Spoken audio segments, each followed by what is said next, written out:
I'd like to first say that you're not going to see glitz here, so please don't expect it. I'm not an entertainer nor an actor. I've created this video as a tool designed to educate people about a business concept that works, for people who are willing to put 100% of themselves into something. See, it takes 200% to be successful in business. 100% must come from you. 100% must come from the business vehicle that you've chosen.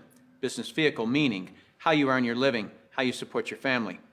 I've seen people who relentlessly pour 100% of themselves into a business vehicle, profession, or job, but that vehicle doesn't have the capability to give back 100%. The mechanics of wealth are just not there. But no one has ever fully explained to you why it doesn't work and why it's a waste of your valuable time if your goal is financial success. This video is for the person who is willing to put in their 100%. They're only lacking the right business vehicle, the explanation of why it's right, and the evidence that it does in fact work. Even though I say you must put in 100%, that doesn't mean that you have to work it full time. I didn't. That doesn't mean you have to sacrifice your family time, nor does it mean you have to have prior experience. I didn't. What you'll learn right here has allowed me to build a $25 million company. Now, a $25 million company has certainly been done before. However, this was done where no employees were required. No accounts receivable, no accounts payable, no overhead, and very little inventory. Recently, I said those words to a business owner who said back to me, "Sounds too good to be true." My response back to him was, "Is that a good enough reason to stop looking?" He paused for a couple of seconds and he said, "That wouldn't be very smart, would it?" What I suggest you do is not just watch this information, but study it. What I want to do first is create an equal playing field between people who know how to evaluate a business and those who don't. Because me explaining this business wouldn't be very effective until you understand how to place value to a business. The simplest thing for someone to do when they don't understand something is to go, it doesn't work. The way I'll accomplish this equal playing field is to give you 4 main principles to look for in a business. Number 1 is a huge expanding market. If you were the best vinyl record producer in the world, would it matter today? No. It doesn't matter how good you are in an industry that's eroding. Number 2 is a unique and consumable product. I'll cover unique first. If you don't have a unique product, then you compete on price and convenience. Who has the best price? Who's closest to the customer? Yet if you have uniqueness, then people must come to you. Next is consumable. If you have a non-consumable product, you're basically unemployed until your next sell. You want the repeat sales of consumable products. Whether it's every time someone picks up the telephone, connects to the internet, renews a membership, turns on electricity, or gets to the bottom of a box or a bottle, you want those repeating commissions because it can pay you again and again. Number 3 is timing. Primarily here I'm talking about trends in timing. During all cycles of the economy, there are people who are making money and losing money. The makers are the ones in front of large trends. The losers disregard trends. How do you get in front of large trends? You study what creates them. Without any hesitation, in today's society, it's the baby boom generation that creates the largest trends. The baby boomers are a group of babies born between 1946 and 1964. There were 76 million of them born in the United States, 1 billion of them worldwide. Why is this group so talked about? They're 1/3 of the U.S. population and control 65% of all the money. I've likened the magnitude of all those babies to a basketball moving through a garden hose. They reshape every industry they go through.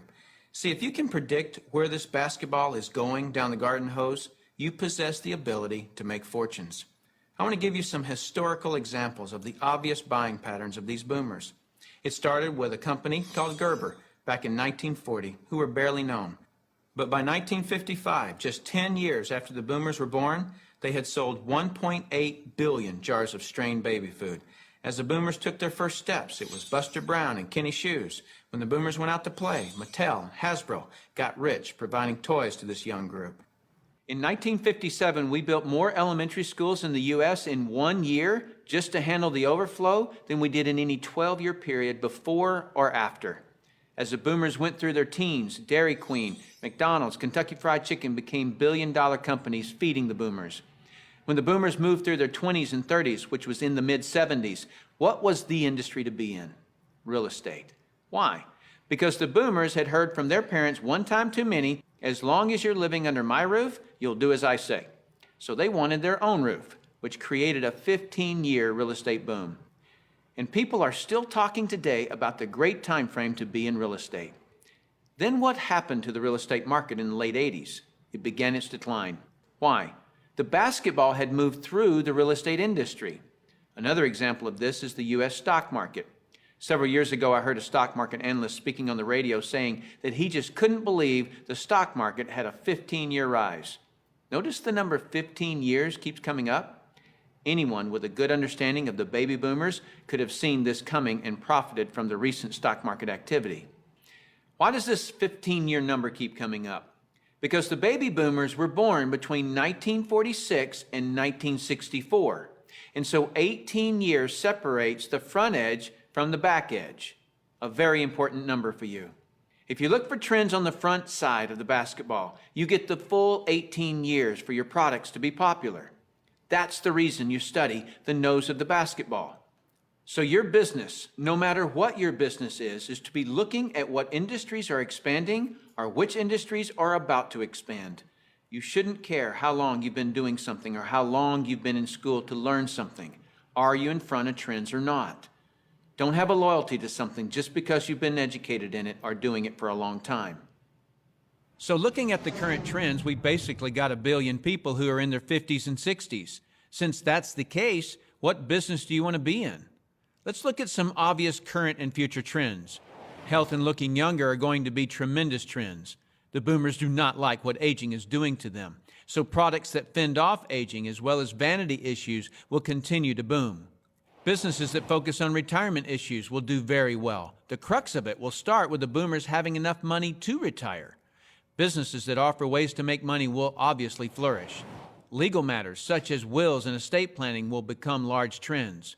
Efficiencies will also grow. The television was too far away from the couch for the boomers, so they invented the remote control device. Today, they have their entire library of books and music in their cell phones.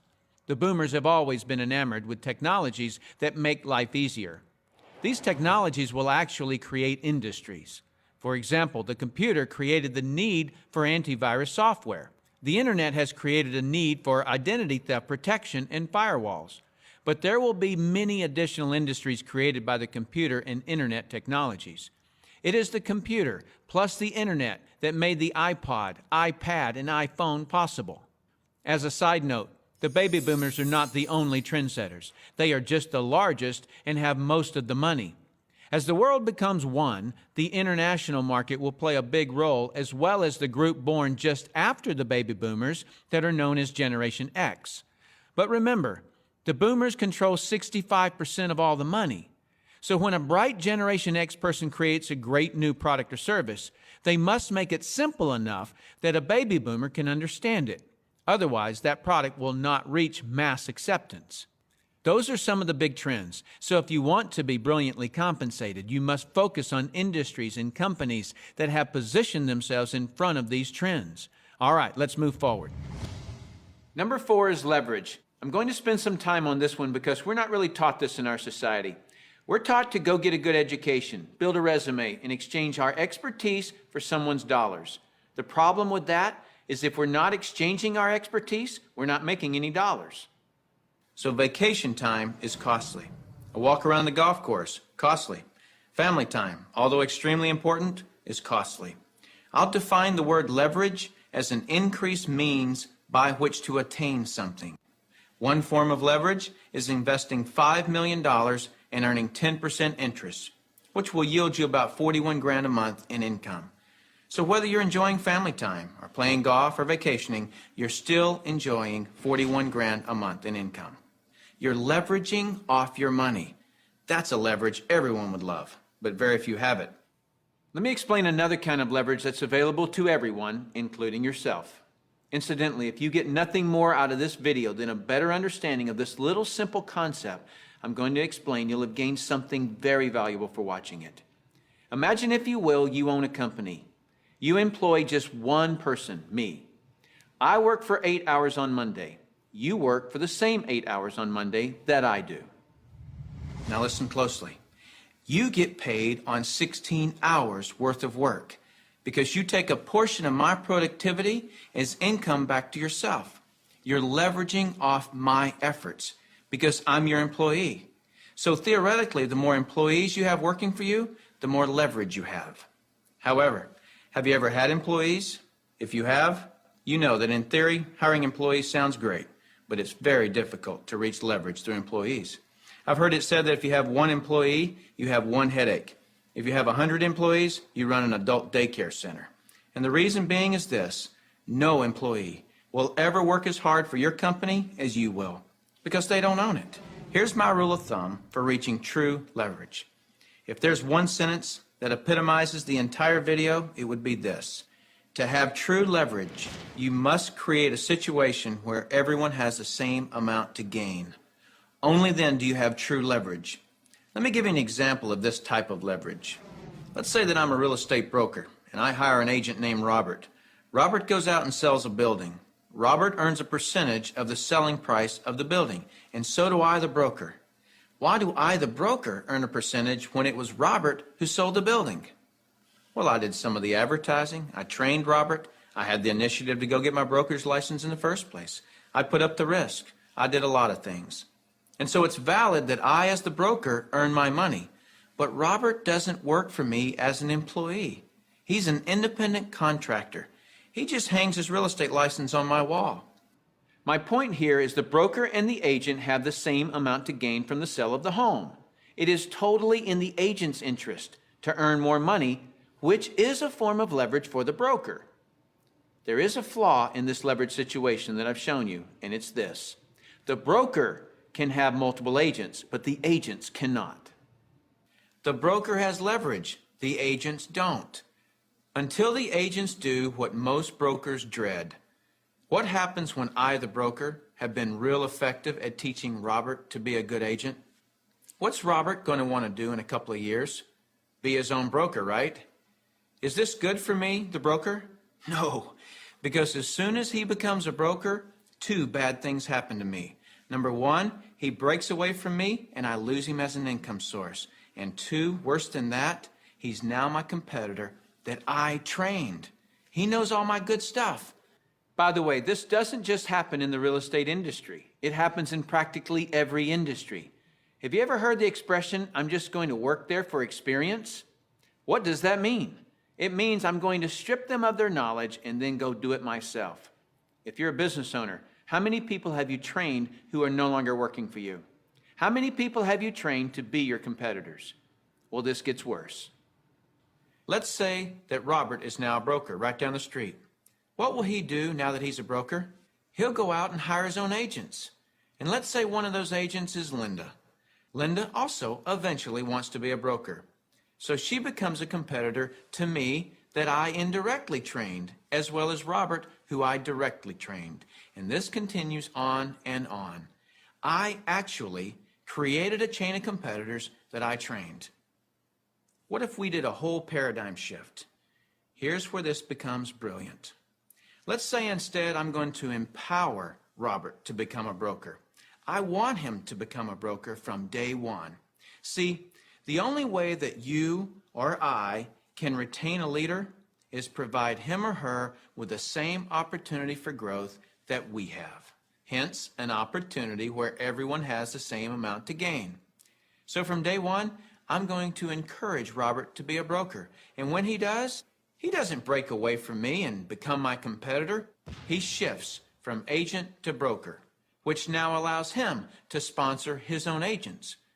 Now, to create an incentive for me, the broker, to always help Robert and his agents, I'm still going to earn a percentage of what he and his agents sell. And shouldn't I? I trained him. I put up the risk and all those reasons I mentioned earlier.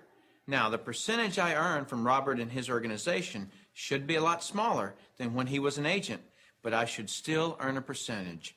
That's my incentive to keep working with them. Now, some people look at this and say, gosh, isn't that one of those pyramids? And what's the perception of a pyramid? People at the top making all the money and the people down below do all the work, right? Isn't that the perception of a pyramid? Let me explain why this is not a pyramid and why people at the top don't necessarily make all the money. Let me just make a quick point before I discuss the pyramid issue.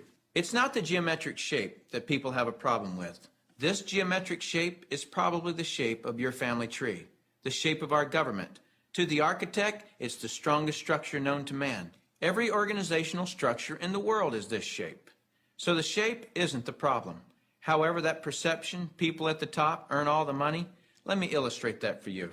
Here's a typical corporation. At the top, you have a CEO, which stands for Chief Executive Officer.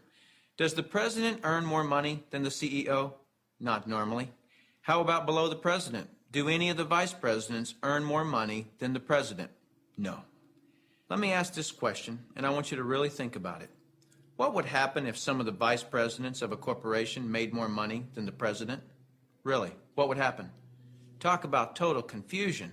This whole process is called delegation. Each level of the corporation earns less income.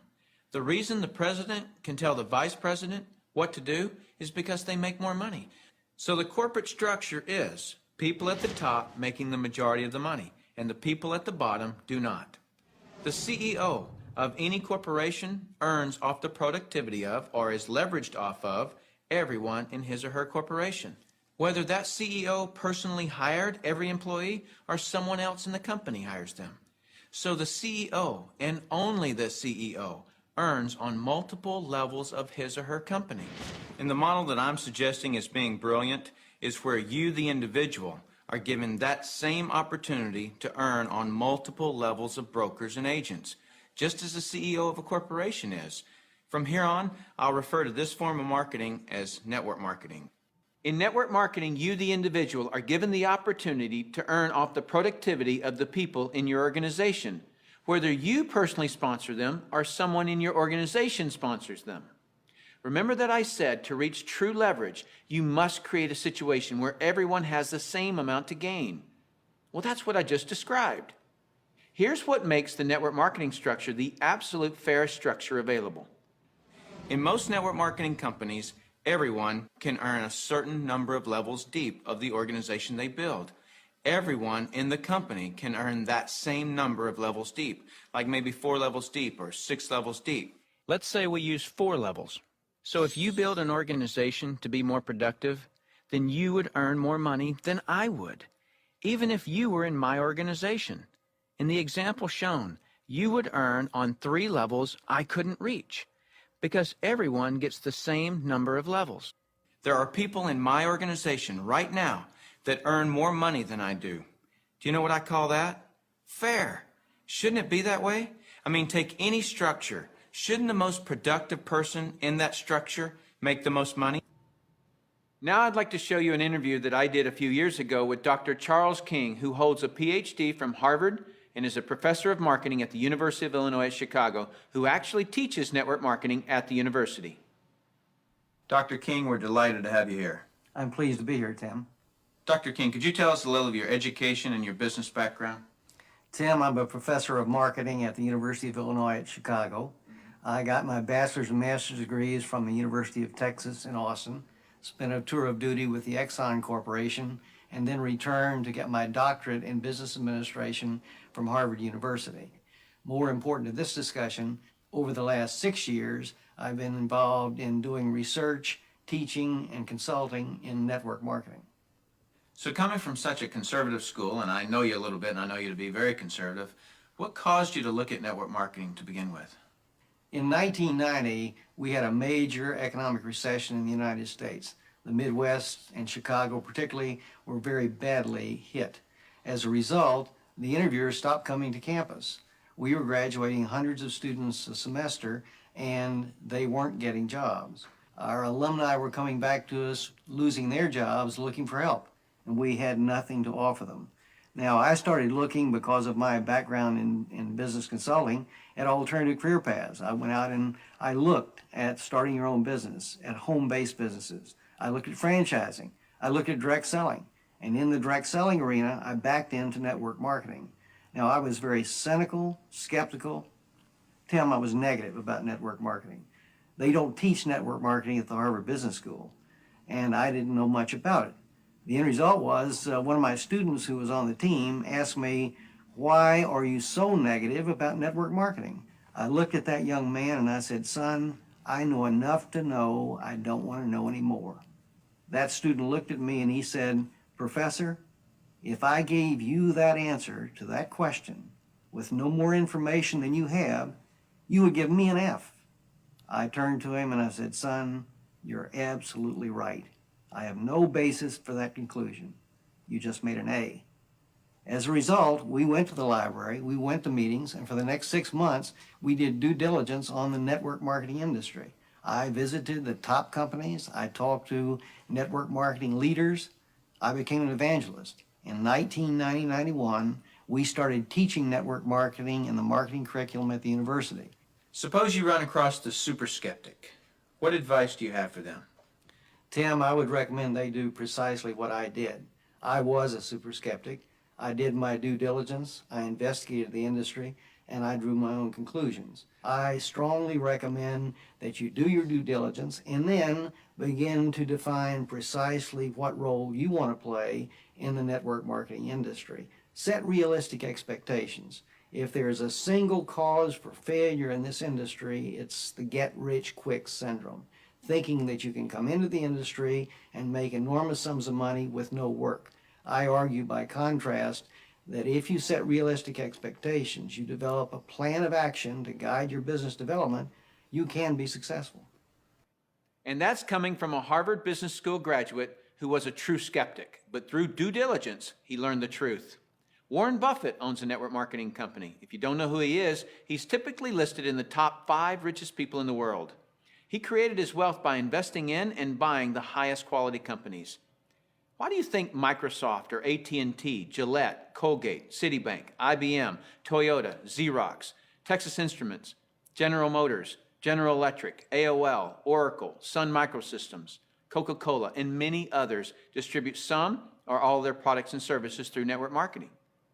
They use this method to distribute products because network marketing is a very efficient model to distribute products and services. These large corporations are firm testimony to the industry's success and credibility. This confirms what Professor King was saying about that the industry has come of age and is now a true profession. The reason so many people are coming into network marketing is because people want control of their life. They want a quality of life, and network marketing truly offers that. I hear people all the time complaining that they are too busy or don't have enough time. People act as though time owns them instead of them owning time. Have you ever noticed that there are people who, with 24 hours, earn $10,000 a year, and there are people in the same 24 hours who earn $10 million a year? Let me explain the difference. I've heard people say this phrase: "It's easier to just do it myself than try to get other people to do it." Whenever I hear that phrase, I know that person just nailed their feet to the floor. All they can do is expend their time, not invest their time. Here's a secret. Wealth is hidden from those who must do it all themselves.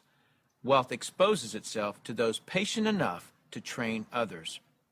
When you understand the power of educating and empowering others so that you get more done, you're truly on your way to wealth. Now, with that understanding of the importance of training others so you get more done, look at network marketing, and you'll see why I call it brilliant compensation. In network marketing, what you teach and train others to do is duplicate what you do, which is to find and train others. This is actually multiplying you. That's why I say, next to your spiritual growth and your family, there is nothing in the world you can do that will reward you better than investing your time in network marketing. I'd like to cover one last thing in closing, which I feel is one of the most important points for you to fully understand the value of network marketing. Let me illustrate something to you that is so profound. What's the maximum number of hours you could work in a day? 24 hours, right? So if you didn't sleep all day, you could work 24 straight hours. What if you didn't sleep for a whole year? You could actually work 8,760 hours in 1 year. But that's the maximum number of hours you could work in a year. I have 56,000 people in my organization worldwide. Well, let's suppose that all 56,000 people work just 1 hour out of a year. 56,000 people times 1 hour each equals 56,000 hours of work that I'm being paid on. Well, for most people to earn on 56,000 hours of work, they'd have to work for over 6 years, 24 hours a day without sleep to put in the same amount of hours that I could in 1 hour a year. Let me throw in something really ridiculous. Suppose all my 56,000 people worked 1 8-hour day in a year. 56,000 people times 8 hours is 448,000 hours I'm being paid on. Well, it would take most people working over 51 years, 24 hours a day, to do what I could do in 8 hours a year. 8 hours in 1 year versus 51 years working 24 hours a day? Doesn't seem fair, does it?